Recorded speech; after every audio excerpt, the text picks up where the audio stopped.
Same po pala kami ni Ate Mims, naka-base kami doon sa same, hindi ko Oo, na-overlook sa ano ko yun yung talagang yun talagang team natin, Hamon ng Buhay. Okay po. Ah. Gracious. Ayan. Pwede na po ba ako Okay, whenever you're magsimula? ready. Braming Binigs, again, Baduday. Thank you po. Excuse me. Cover speech. Kaganda ko sa araw na ito, pagkat ako'y maghahandog ng katha sa inyo. Kathang naway magbubukas sa tenga ng kamalayan, magsisilbing boses ng masa, magpapamulat sa katotohanan, at magbibigay inspirasyon sa lahat. Kaya heto na, hindi na natin papatagalin pa. Sisimulan ko na. 1, 2, 3, hindi mabilang ang tao sa mundo na nasa laylayan ng lipunan, lugmok sa kahirapan at sa pribilehiyo'y pinagkaitan. Kung kaya naman, karamihan ay ng ibang bansa.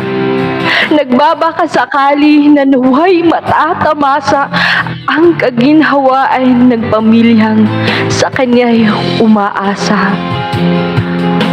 Ngunit, kapalit ng bawat sakripisyo ay ang mga anak na nalululong sa bisyo. Kay sakit, sobrang sakit. Magulang ay nagtitiis upang umasenso. Pero ano ba ang sukling nakuha? Hindi ba't puro lamang perwisyo? Pero, sino nga ba ang dapat sisihin? Ang magulang ba na ang lahat ay kayang gawin at isin upang mabigyan lang ng magandang kinabukasan ang kanyang mga supling? O ang mga anak na kulang sa atensyon at aruga kaya sumasandal sa barkada? Nakalaunay lumalala at tuluyang nahulog sa masasamang gawa. Wala sa kanilang dalawa pagkat kapwa ay may mali at tama. Dito naman tayo dumako sa mga nagpaiwan at dito lang nag-uunhat ng buto. Kayo dito, kud-kud doon, walang pinapalipas na araw na walang ibang sinisigaw, kundi hanggang kailan ba matatapos ang paghihirap na ito? At paano ba mananatiling nakatayo, matatag sa harap ng hamon ng buhay?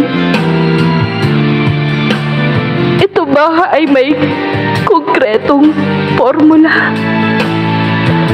Sa palagay ko na may wala. Pagkat ako'y naniniwala na bawat isa sa atin ay may kanya-kanyang pasanin.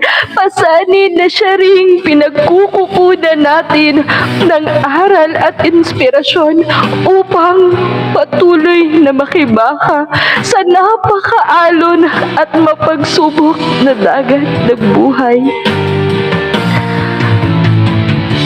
Ngunit, imbes madismaya at sumuko, bagkus ito'y gawing krudo upang magpatuloy sa paglaot hanggang sa maabot ang isla ng kasaganahan at kaginhawaan at tuluyang ilibing sa limot ang lahat ng sakit at puot na dulot ng mapaklang kahapon. Hindi ba't kay sarap pakinggan? Kung kaya naman, kumapit at lumaban lang. Pagsubok ay iyong tawanan. Kabiguan ay gawing karangalan. At ang lahat ng karanasan ay gawing sandata sa pakikitigma. at ang lahat ng pangungutya ng iba'y gawing hagdanan tungo sa tugatog ng tagumpay.